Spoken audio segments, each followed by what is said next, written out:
told me that you're like, we're kind of almost growing too fast. Like we have so much demand for our product right now. How does that feel?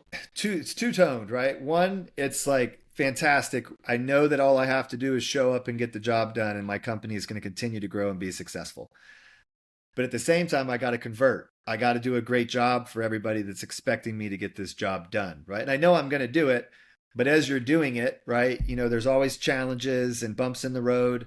Nothing ever develops as fast as you want it to develop, right? And so, so I would say it's fantastic. At the same time, you can feel that pit in your stomach that hey, it's your time to do the job right, and let's get it done.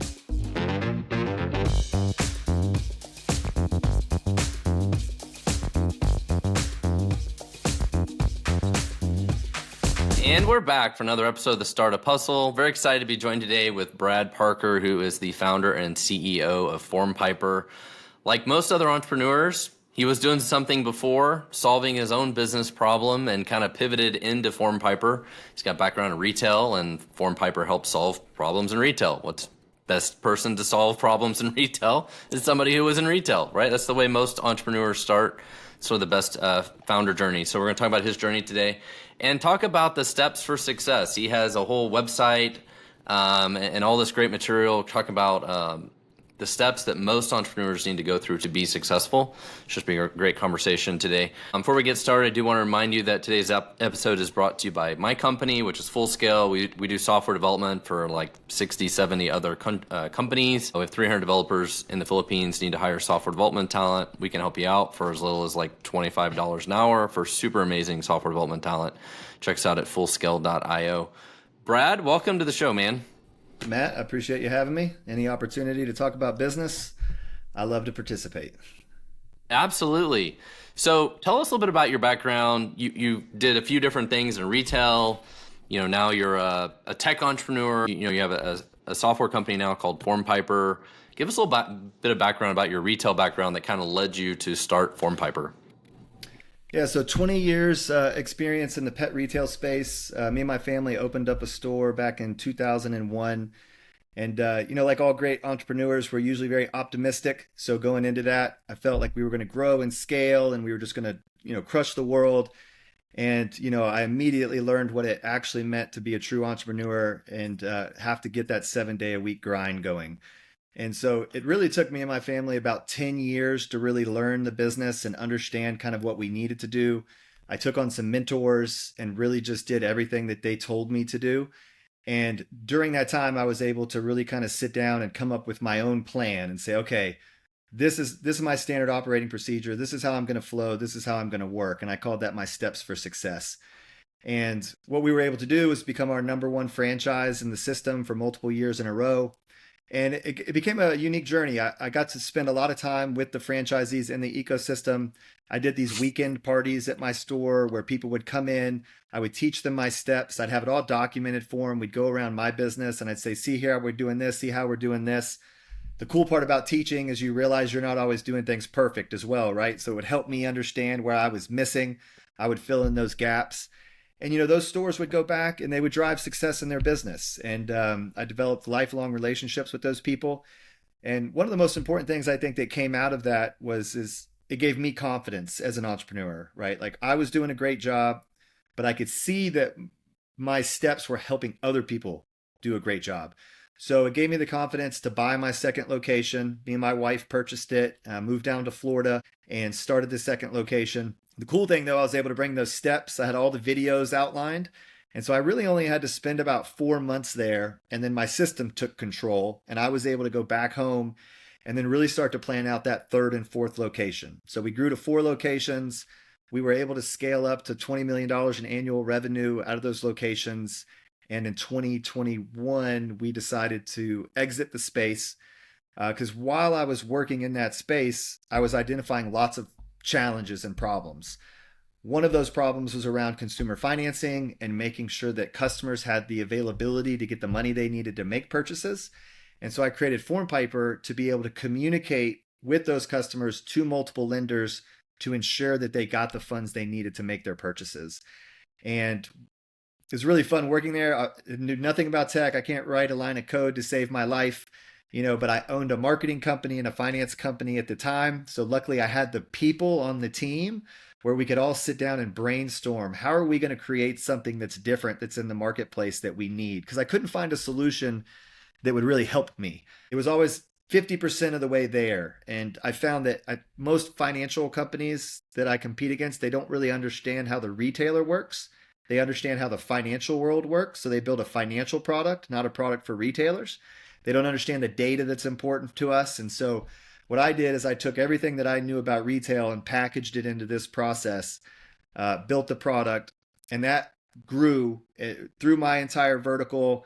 Now we're in 5 different verticals. And so I was able to exit my retail life to come over here and focus and be a tech entrepreneur. And so I'm back on the grind. I'm learning my new steps for success because it's definitely a little different.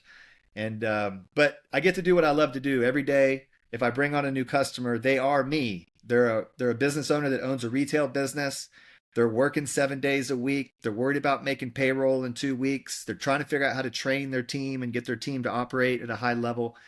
And so I'm just working with all the people that I've worked with for the last 20 years. So it's So, definitely a great place to be. so how different was it transitioning from owning pet stores to not owning this tech business? And well, I've There's seen it's a little bit less of dogs and cats running around. so that's actually not as More fun, right? Like bugs. the best part about being in the pet space is it never felt like work, right? Because you're hanging out with pets all day, right? If you don't like Yeah. hanging out with pets, I mean, just call it, just wrap it up, right? I'm So allergic to dogs and cats, by the way. okay, I'm actually allergic to birds, and so I would used Oh, to wow. clean the birds out, and I would almost die. Yeah, definitely, I can relate to you. Uh, the difference, though, retail, everybody that's in retail, especially if you're the owner, it's 7 days a week, like it's open to close. You're always putting out fires. And so it's just, you're really committed to the grind. And so switching over to the SaaS world, like people just kind of don't work on weekends, so I can have some weekends off from time to time. We work remote, and so I don't have to, go to that retail location. And so being able to work remote and work from anywhere in the world has been really cool. My wife and I will travel to places and live in places for 2 months at a time. I just set up my computer station, and we did Florence, Italy for 2 months. We did Portugal for 2 months, and I Wow, actually that's got more. awesome. Yeah, it was fantastic, and I actually got more work done than if I was at home because I was either 6 hours ahead or I'm 3 hours behind, and so I'm just on my own schedule. So I've truly enjoyed it. But the more we grow, you know, I'm right back to it. It's 7 days a week. My retailers are open 7 days a week. So my team understands that we're not a typical tech company. We're here to support people that are open 7 days a week. And so we're all back on that grind. So, but it's been a great So, transition. so clearly, this is like the perfect scenario of how every startup should start. Like, you have deep expertise in an industry, you understand the problem better than anybody else, you can go solve the problem, you have industry connections that you can sell to, right? You are hitting all the things of if you're going to start a company, you should do all these things. And I recently wrote a blog post about check out the Startup Hustle newsletter. If you're not subscribed, go to startuphustle.xyz. You can find the newsletter and sign up. About why are you the right person to start this company, right? Like, what do you bring to the table that will make this company successful versus just any other random person who wanted to do this thing? And you're checking all the boxes, right? Which is awesome. Which is why you've been so successful at this as well. But my question for you is, so a lot of people that are similar to you, like, I don't know a lot about tech, but I'm going to start a tech company. Where did you start? You're like, did you find like a dev agency? Did you call somebody like Full Scale? Did you like find the random college student that knew how to write code? Like, where did you start with like, okay, how do I build software? So I really got lucky. Well, maybe not lucky because I just work hard. But so at the time of owning the retail businesses, I knew all I was doing was solving problems. So I started a finance company that could represent finance companies in my vertical because we Okay. needed more options. And so I started financing your way, and that was one of my first additional companies. And then what I learned was if the business was marketing at a very high level, right? They were driving more customers to their business, their financing revenue was higher because they were converting more sales. And so we were able to see this trend, like why is this store doing X revenue and this store is not, and we found out it was because of their marketing. So I started a marketing company, Social Network MD, with my Okay. partner, and we partnered with other marketing companies in our space, and we helped everybody drive massive success with their marketing, which then in return got more people to the business, which increased the financing revenue. So in my marketing company, we had developers, Okay. because we were developing websites and all of those types of Yeah. things. Now, the original developer, he's still with me on the team. He got that first prototype built for us, and it was fantastic. It was cool, new, shiny object. I was like, look at what we built. But we were learning, right? So luckily, I had my own business. We put it into my 4 locations. We learned everything about it, figured out what was wrong, what was right, went back to the drawing board. We brought in another developer who's actually still with me, and he's the CTO of FormPiper now. He's Okay. crushed the game for us, working with the original developer, Brad, and they've turned the product into just this unbelievable product over the last 3 years. And so they both work for me. Uh, Alex went out and started his own company for a period of time. And now they're all coming back onto the team, and we are just going to focus on FormPiper and, just bring this out to all the retailers across the country. So Well, it again, sounds like you've been really fortunate here because it seems like most of the entrepreneurs I talk to, it seems like they hired the wrong 3 developers first until they got to the right ones. That's I'm good. sure You've had good success. challenge, especially if you don't know anything about it. Like, how do you Yeah. interview a developer if Yeah. you don't know anything about developing, right? That's got to be a challenge. It'd be like me interviewing somebody to run a pet store. What does the general manager of a pet store look like? I have no idea. I could not Right. interview that person. Well, so, before we started recording, you told me that you're like, we're kind of almost growing too fast. Like we have so much demand for our product right now. How does that feel? It's two-toned, right? One, it's like fantastic. I know that all I have to do is show up and get the job done, and my company is going to continue to grow and be successful. But at the same time, I got to convert. I got to do a great job for everybody that's expecting me to get this job done, right? And I know I'm going to do it, but as you're doing it, right, there's always challenges and bumps in the road. Nothing ever develops as fast as you want it to develop, right? And so, so I would say it's fantastic. At the same time, you can feel that pit in your stomach that, hey, it's your time to do the job right, and let's get it done. So the good news is I have a fantastic team. Everybody's excited about where we're going. We're all running in the same direction. My strategic partners who have introduced me to all of this business, I've worked with them for, a decade. And so it's just like everybody around me, we all have the same focus. And so I think it's just going to be a fun journey, to grow the company. So it feels fantastic. Is it creating problems for you though? So, 15 years ago, I had a company that was growing super fast and we couldn't install people fast enough. And people always say they want to have this problem. You don't want to have this problem because I had 50 salespeople that now spent most of their day getting phone calls from the people they sold like 3 months ago, mad because like, why aren't I installed yet? I want my money back. This is BS. Like, what is the deal? And then when the salespeople are trying to close someone, they're like, well, sir, that's awesome. You want to use our product, but can you wait like 4 months? Because we can't install you right now. Right? Like it creates all sorts of problems that you don't really want to have. Do you have those sort of problems right now? I can just repeat what you just said. Luckily my technology can service everyone. And so it's just not where I'm going with the product. And so we've taken FormPiper and we have our new iteration that's going to be going live in the next couple of months. If I had my new product today, it'd be much easier for me to onboard those people and they would have a much better onboarding experience because we've taken all the manual work away. Yeah. Right. So now our product has a little manual work to it. So there's more training involved, right? There's nuances. We got to teach everybody on the team. If you onboard a retailer and they've got 30 employees, how do you get everybody to understand how to use something? You might have a heavy hitter that understands it and then they quit. And then you see that activity drop because that didn't get trained to the next person.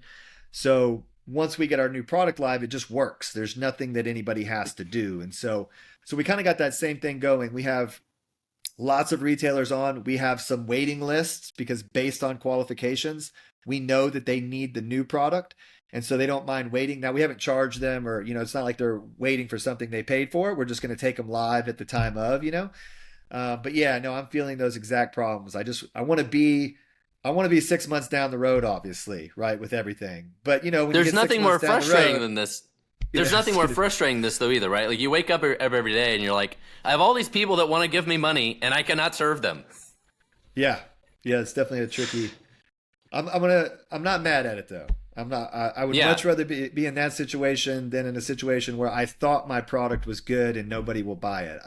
I've met people like that. You know, they work on their product and it's just like they think it's going to be exactly what it needs to be, but they're not selling the product. You know, I'm like, well, dude, like you need to make sure that someone wants to buy it just because you like it. I mean, of course you like it. Yeah. You're building it. So I think it's always important. And I think that's again where I got lucky. I built it for me and my business. I knew what it did for me. And so it did it for everybody else because I could prove that it did it for me. There was no question on whether it was going to work or not. Well, and this is how you also know you have true product market fit, right? Where you know you're building something that the market wants because now the market is pulling you. Like you're not working so hard to sell the product. Like the market is pulling you. The market is coming to you and saying, "We need this thing. We need these features. We need. Like the market is pulling you." And that was one of the things I was talking to somebody on the podcast about yesterday. And that's the way my company was, 15 years ago. Like we had so much demand we couldn't keep up with, and the market was telling us where to go, and the market was pulling us. Like we Makes a weren't lot of sense. trying to get somebody to buy our product. We were trying to keep up with the market. Like the market was pulling us. I think the cool thing about that too is because every vertical is a little different, is what we've learned. When we went from pet to furniture, the product needed to be tweaked, right? And then we're seeing that in auto. It's just a little bit different. It's a little bit different sales process. So as we're getting pulled, we're also getting the advice of what they want. Yeah. And so I'm not guessing and trying to build something and then sell it. I'm showing them what I got. They love it. And they're like, can you get it to do this and this for our current? And then we build that. And so we're able to customize it for that vertical or for that business. And then I've got strategic partners and customers for life, because we're customizing it for their business. Yeah. So how do you handle that now? You mentioned that you're in about 5 different verticals. So if somebody came to you today and said, I need your help in like whatever the new thing is, what is your thought process on like, okay, I'm gonna drop everything and go chase this vertical versus saying no? It's funny. I think as business owners, we can talk a big game. Like I talk to my team, I'm like, no more opportunity, no more verticals. Okay. I want everyone to focus on what we have. And then a buddy of mine called me recently in another vertical and says, Brad, I need your tech. I got 200 businesses. I need to get it in. I need it to be customized. This is what I need. And then I had to backtrack to my team like, okay, listen, we're going to do this one more opportunity. And I what we did promised is, it would be done by next Sunday. well, it's funny you say that. He was like, could we be live on Monday? And Yeah. most business, that's not possible. But my technology, it is possible. We were able to go in, create the pipes and make it happen. And we're going live. And now it's going to be on my legacy tech. It's not where I want them to be, but I'm Okay. going to build them a custom solution. And everybody understands that custom solution's coming down the pipe. I'm going to continue to try to stick to my guns and say, listen, we need to get these opportunities done. But look, if there's a business out there that needs something and I have it, we're going to figure out how to deliver it. I mean, it's So just, is that sounds like you're in a great situation. Business is growing, a lot of demand. Has that got you thinking about raising capital or do anything to help kind of get to the next level to really expand and do all these things? it's funny you ask. Yeah, I'm a bootstrap company. I had a business partner for the first 10 years. FormPiper's been in existence for 5 years, but we worked on all the projects together. And so I've never raised money before. I've always just figured, hey, I could just keep growing, in the exact constraints that I'm in. But I'm seeing that now. I'm like, okay, if I stay bootstrapped, I can only hire this many people. I have all this opportunity. How am I going to onboard? How am I going to give the proper customer service to make sure that I don't churn one of these opportunities, right? So if you drop the ball on an opportunity, you're not getting it back. And so I've actually outlined several different possibilities for raising money. What would it look like if I did friends and family type of a situation? What would it look like if I went the VC route? I've documented all of those things and shared them with my team, my legal team, and I'm looking for advice on kind of what I should do there. Part of me wants to just stay bootstrapped so I don't ever have to answer to anybody, but I have a responsibility to get these products to these customers, so it's definitely something we're looking at. Yeah, venture debt's another great option to add to that list. Debt's a very Venture good debt. option too. Okay. Yep, add that one to the list. We should talk about this topic later, but there's a lot of options. There's a lot of options, and the good news is you're in control. You don't have to do any of these things, right? And so you can control your destiny and figure out on your terms what works out the best for you and the company and your employees and your customers, all that kind of stuff. which is super awesome.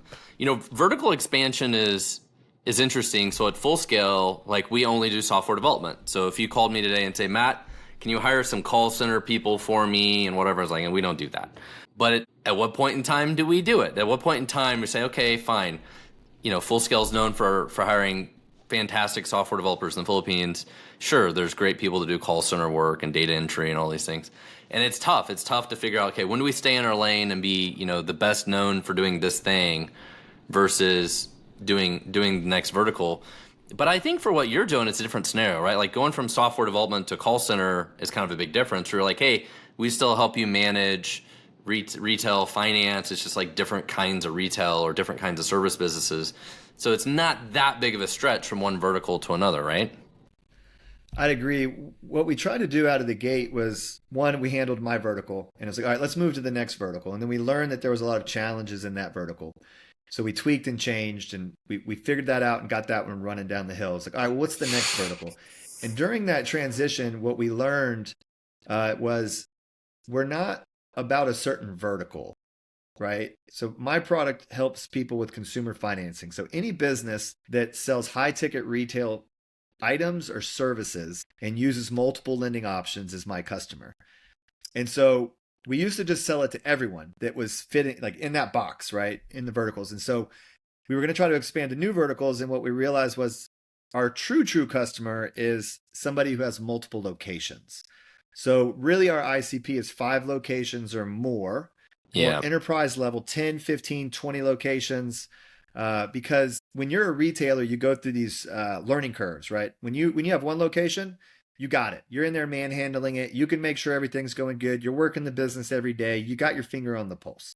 Go to 2 locations and you can bounce back and forth. You have a little bit of loss of excitement. You get to 4 locations, you got to have systems and processes. I remember when I went to 4, I thought it was going to be like having 1. I got kicked in the face.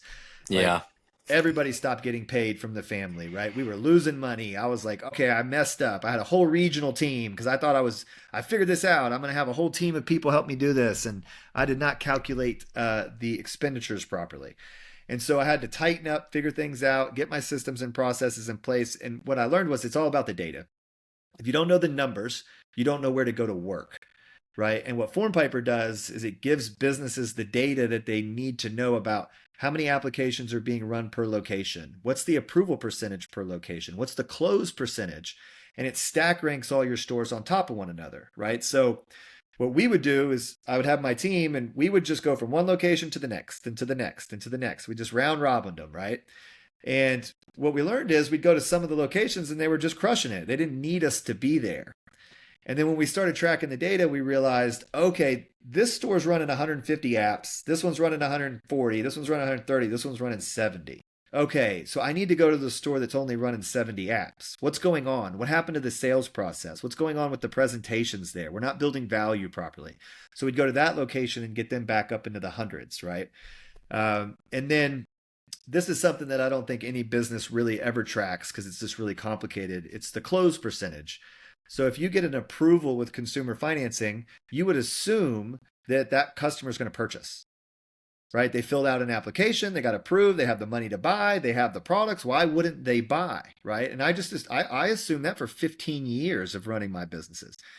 But I'm a data guy, so we eventually said we should probably track that. We started tracking it on Excel spreadsheet, and we found out that we were only converting 50% of our approvals. I was like, what are you talking about? Half the people are walking out of the business? That doesn't make any sense. Well, we learned it was a training issue. It was how we were presenting it, how we were educating the customers. So we tweaked, we trained, we pivoted, we got to 85% close ratio. Wow. So if you close an extra 3 to 4 customers out of 10 applications approved, it's a game changer for your business, right? Our business exploded when we started tracking that data. So I built that into FormPiper. So now you can stack all your stores up and you can see the close percentages. So when I got my businesses, they got 20 and 30 and 40 locations. They put them in the regions, right? Because they usually have a rep that's handling a region. And then that rep in the region can just data sort and say, okay, who's got the lowest close percentage right now?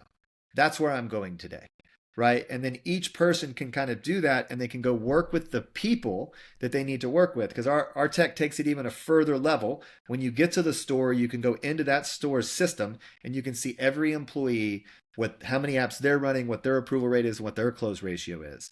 So I don't need to go teach Matt, for say, that's crushing it at a 90% close ratio. I might need to go get with Jimmy that's at a 30% close ratio. So I'm training the right people, right? And so now you can get very laser focused in your efforts. And when you've got 4 or 10 or 20 locations, that's where you need to be focused in your efforts. You need to be training with intention, not just blanket training, right? And So it's so yeah. important that you figure out your ICP. Like that's really the important thing is knowing, okay, somebody who has more than 4 or 5 locations is the perfect target customer for us. And just like with the verticals, it's figuring, okay, these verticals, this company size, all that kind of stuff is where you really hone in, and that's what unlocks a lot of the growth is focusing on the right kind of people. Yeah, I would So I agree. would love to talk more about your steps to success. Okay. All right. So what is the first step? How do we guarantee success with one step? The first step is my favorite step. It is the step that I live by, and I call it your war board. And so a war board is basically your to-do list, right? It's like, what are you trying to accomplish? And I build out multiple types of boards. And so I've got my Power of 27 war board, which is my 27 life goals. And so I teach everybody that they need to have their life goals written down, right? And then we need to move towards those goals, right? And then the second war board is your work war board. It's like, what are you doing at the job? What are you trying to accomplish, right? And so if you take your war boards, your macro goals, and this could be something that you want to do next month, next year, 5 years, 10 years, right? It's big goals. You take your goals and then you look at it, and I work in 12-week sprints. The 12-week year is a book that I read probably 5 years ago. It was a game changer for me because it made me understand that I don't have to get everything done, immediately. I can put things into a bucket. I should get 80% of that stuff done and feel good about it. I don't have to be perfect, but I want to have lofty goals in those 12 weeks. How can I try to get a year's worth of work done in 12 weeks through focus and intention? And so I teach people to make their boards. What we're going to do is we're going to take those boards, we're going to look at those boards, and we're going to write down everything that we can do in the next 12 weeks to move closer to our goals. And then once we have our 12-week sprint goals, we create our action list. And our action list is going to be every single action that we need to do in order to accomplish our 12-week goals. And then you take that action list, you organize it, you put it into buckets based on certain things that you're doing, and then you drop them into a weekly goal and then your daily goal. So like every day I organize my list and I know the 3 or 4 or 10 actions that I need to do today in order to move closer to my macro goals. And as long as I'm doing the action list, I'm moving towards the goals that I've set because it's all been built off of that list. So if you don't have a war board and you don't have a list and you're not focused in a direction and your team doesn't know where they're going, then you're not going to go anywhere. You're just going to be running around in circles. So that's the number one step, in my opinion. If you want to be successful in business and successful in life, figure out where's your board? Where's your war board?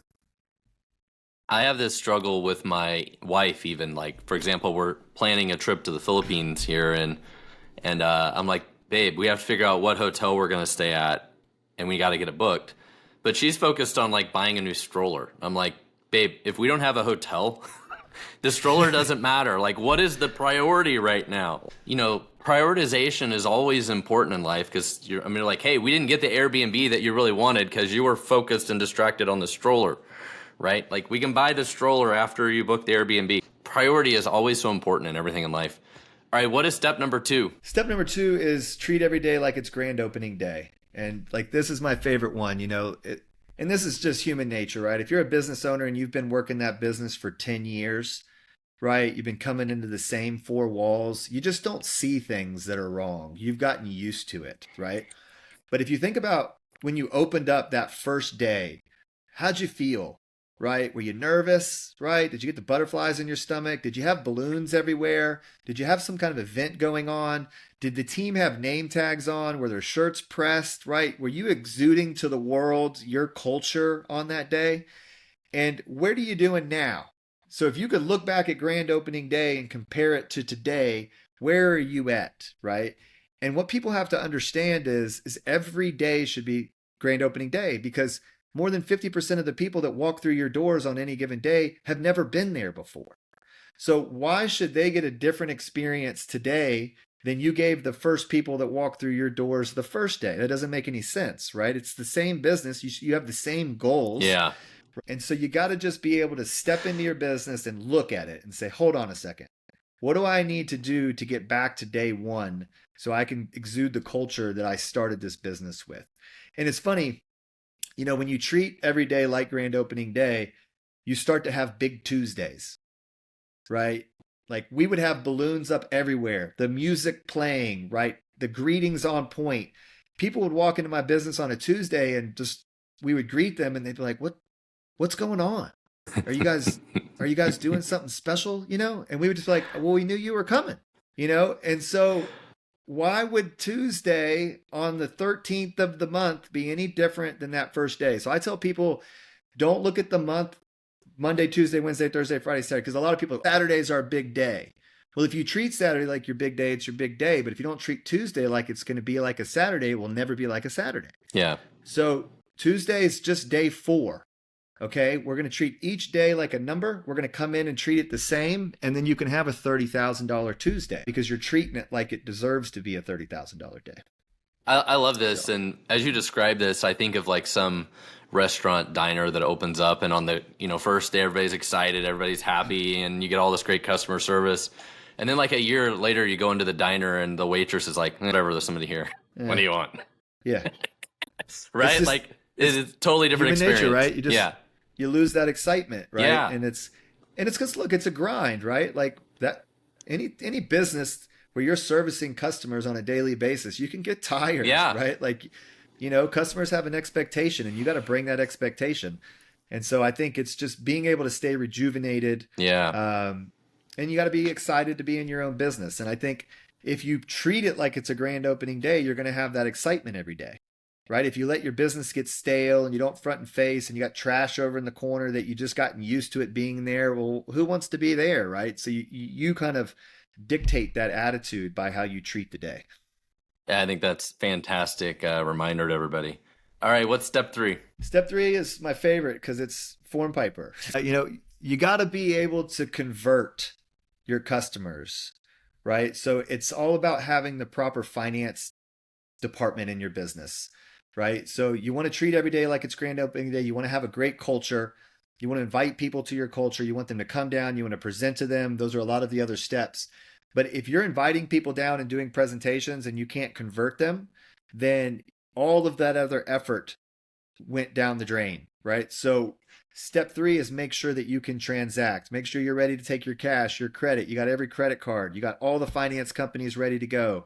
You have a way to present those options to your customers so you can transact. Yeah. And that puts you in a position where now you're ready to start bringing people down to your business. Okay. Even at full scale, it's like we've got to be able to send them our talent and their profiles and an MSA and a service contract. Like a lot of businesses, it's like you got to be ready to sell something and have a smooth process to do it. I agree. All right, what's the next step? I'll skip over the next one because it's build your perfect lender lineup. It fits right in with the FormPiper department. You need to have all the options. Once you have all of that done, you need to get your presentation nailed down. So that goes into culture, right? So when I look at my triangle of success, you've got culture, you've got marketing, and you've got sales. So we're going to get our sales machine ready. Once our sales machine's ready, we need to be able to present. So we already have a great culture because we're treating every day like it's grand opening day, right? The store is presented and it's ready to go. But when that customer walks through the door, what's the presentation? What's the value that you're bringing? If you're in high ticket retail or high ticket services, 1, you have competition. Right. 2, this is a very big purchasing decision for the customer, right? If they're spending $1,000, $5,000, $10,000 on something, they need to feel good about that purchase.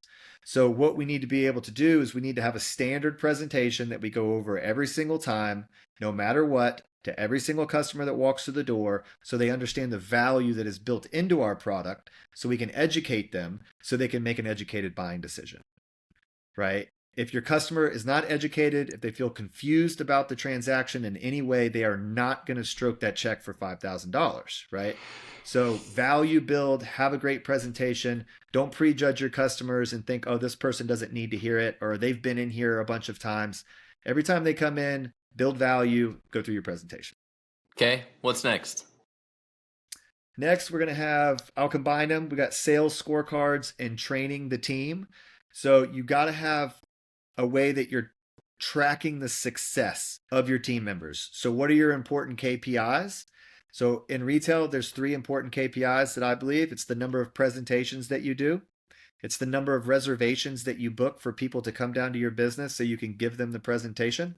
And it's the number of applications that you run in order to try to get that customer the money they need to purchase. So if you focus on those three KPIs and you track those on a scorecard, you can come in as the business owner and you can see who's struggling against the averages and you can teach them how to be successful. So you need to teach them. That's the next step. Have a training process. I used to try to train everybody myself, right? Like with just speaking to them. Come over, let me train you. Well, that doesn't work. If you're the business owner, fires are happening, the phone's ringing, the inventory just came in. You got to go sign the checks. So I created a learning center, made about 100 videos that taught my team about every single aspect. We had the top 5 videos that were the main KPIs that we trained on. And so if somebody was below the bar, or below the average or expectation, they would watch those videos before going into work. And now I had a turnkey training system. This is what allowed me to go from 1 location to 4 because I was present in all of the locations, even though I wasn't there. You know, it's funny, like every time I go to the business or any of my friends' businesses, they'd be, oh, you're the guy on the videos. You know, so I'm sure it's like a lot like social media people today. They got all their videos online. They run into people and like they feel like you know them, right? Yeah. Because you got the videos. That's kind of how I feel sometimes going into businesses or my businesses because they know me. They know what I'm talking about. They know, you know, what I want to teach them. But, you know, sometimes I haven't met people. We have so we have some similar onboarding videos at full scale for our software developers about how to work with the customers and culture and communication skills, all these things. But I'm curious, so how often do you retrain everybody? If you've got somebody that's worked for you for 5 years, like how often do they keep going through this training? So what we found is even your heavy hitter goes through a slump, right? And so if you're tracking the data on the KPIs on a daily basis, what we do is we set 3 levels. We have our expectation, right? The expectation is the average. It's what everybody's doing. We expect everybody to be able to do what we've always done, right? That's the baseline. And then our goal, we usually go up about 10%. And then our stretch goal could be at 25% on top of the baseline. Okay. And we move the baseline. So if we're doing 300 grand and we get to 400 grand, we're going to change that baseline to everything to match the new baseline. And we want to keep pushing up. So let's say you have one of your metrics is tracking presentations, and you know that the average person is going to be able to do 30 presentations. That's the expectation. We have our expectation. If somebody's below that, well, why are they below that? What's going on? They're going to watch the presentation video. So if you're below the expectation on my scorecards, you highlight in red. If you come in and you see your scorecard in red, you know you have to watch the video. It's not an option. You sit down, you watch the video. You go grab your manager. You say, hey, I got my video watched. I'd like to role play with you real quick. You role play back and forth. Tell me what you learned on the last watch. And then they get back out there and they apply. And so everyone's being trained every day based on where they are and or where they're below, you know, the numbers. And, you know, it's funny. I mean, one of my videos was like an hour. It was like 45 minutes long. But it's a great video. If you do what I did in this video, you're going to crush it. And if you get below that threshold there, you have to watch that 45-minute video every day. I don't know if that was the best use of time, but I tell you what, they would come to me and be like, listen, man, I really don't need to watch the video today. I watched it the last 5 days of work. Like, well, let me see what you did the last 5 days. What happened? Why aren't you out? Right? And so they'd watch it again. And just the fact of not wanting to watch the video, right, was motivation enough to be like, I am going to crush this presentation this time because I need to get out of the red so I don't have to watch this video. I do not want to see Brad's face for 45 minutes today. No, because it's just me standing there talking to you. So we didn't have high-tech stuff back in the day. We weren't like doing all these cool cuts and overlaying, you know, the text for you. Like this is just camera on a tripod, me talking to you. So, all right, what's the next step? Let's see. Organize your digital presence. So a lot of people, they don't really think about making sure that their directory listings are good, making sure that they're answering their reviews, making sure that when people come to the website, all the buttons work, right? That their address everywhere is perfect. So it's just making sure that your culture is actually in place at the digital level. And then once our culture is correct, what we're going to be able to do is we're going to be able to start marketing. right? So that's the next step. You're going to market. You got your AdWords, social media, you got your blogs, you got your newsletters, everything you're going to do to market, right? Do a great job marketing. And then ultimately, at the end of the day, you need your reservation program in place. This is a huge opportunity for every single business that exists. If somebody calls you about your business, if somebody fills out a form about your business, they have intent. And it's your job to make that experience different than any other experience. And so I'm not going to just tell you where my business is. I'm going to set a time and a day for you to come down because I want to do my presentation with you, right? So I have a plan for you when you arrive, but when are you going to arrive, right? So how's Tuesday at 2 p.m. or 4 p.m. for you? I'd love to be able to go over our values as a company when you get here, right? So now you're booking reservations. When you start booking reservations for your business, everything changes. Because if you think about being a business owner, we all want to transact. We all want to grow our revenues. And so if you're a retail business, there's only like a couple ways to do that. But at the ultimate, like somebody's got to walk through your doors. If they don't walk through the door, you can't close them.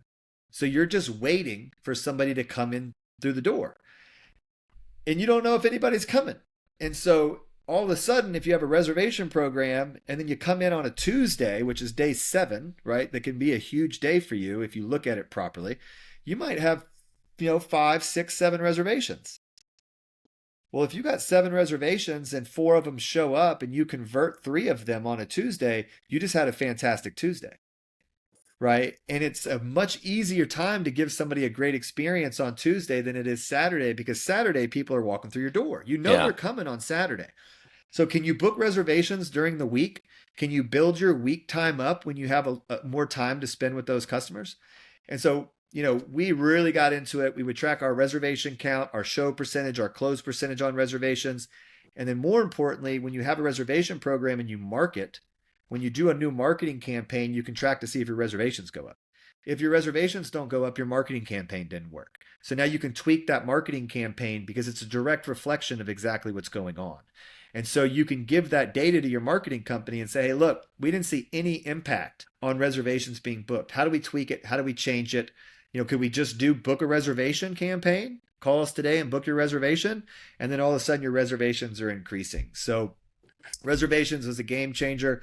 You can even do outbound phone calls. That was a big game changer for us. If people engage in your content or that you have this subset of customers, they need to come back in at some point for something, you can simply just reach out. Be like, hey, Matt, I know it's been a little while since we've had you down to the business. It was such a great experience last time. Love to invite you back down and go back over our presentation, right? Obviously, that's customized to the business.